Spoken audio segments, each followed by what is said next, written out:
राहुल आवाडे युवा सेनेच्या वतीने यंदाही गोकुळ अष्टमी निमित्त सोमवार दिनांक 18 ऑगस्ट रोजी पश्चिम महाराष्ट्रातील सर्वात मोठ्या दहीहंडी स्पर्धेचे आयोजन करण्यात आले आहे।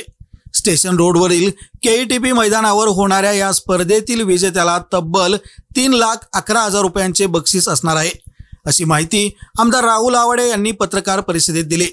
ते म्हणाले, राहुल आवाडे युवा सेनेच्या माध्यमातून दरवर्षी भव्य अशा दहीहंडी स्पर्धेचे आयोजन करण्यात येते। त्यानुसार यंदाही ही स्पर्धा मोठ्या उत्साहात आणि आगळ्या वेगळ्या पद्धतीने आयोजित करण्यात आली आहे। पश्चिम महाराष्ट्रातील सर्वात मोठी दहीहंडी असा नावलौकिक मिळविलेल्या या स्पर्धेत यंदा रॉक बँड हा आकर्षण असणार आहे। त्याचबरोबर मनमोहक विद्युत रोषणाई आणि चित्ताकर्षक आतिषबाजी करण्यात येणार आहे। गतवर्षी यशोलक्ष्मी सांस्कृतिक भवन परिसरात झालेल्या या स्पर्धेला नागरिकांचा उदंड प्रतिसाद लाभला होता। यंदाही त्यापेक्षाही अधिक प्रतिसाद लाभेल असा विश्वास आमदार आवाडे यांनी व्यक्त केला।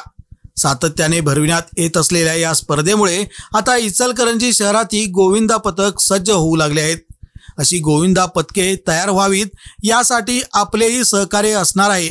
भारतीय खेळ आणि संस्कृतीचा प्रसार आणि प्रचार व्हावा यासाठी या माध्यमातून प्रयत्न असल्याचेही आमदार आवाडे म्हणाले। सोमवार 18 ऑगस्ट रोजी सायंकाळी 5 वाजता स्पर्धेला प्रारंभ होणार आहे।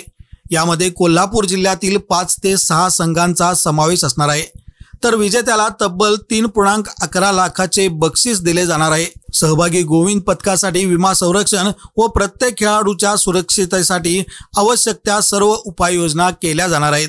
तर या निमित्ताने सोशल मीडियावर जोरदार मुसंडी मारत असलेल्या रील्स स्पर्धेचेही आयोजन या निमित्ताने करण्यात आले आहे।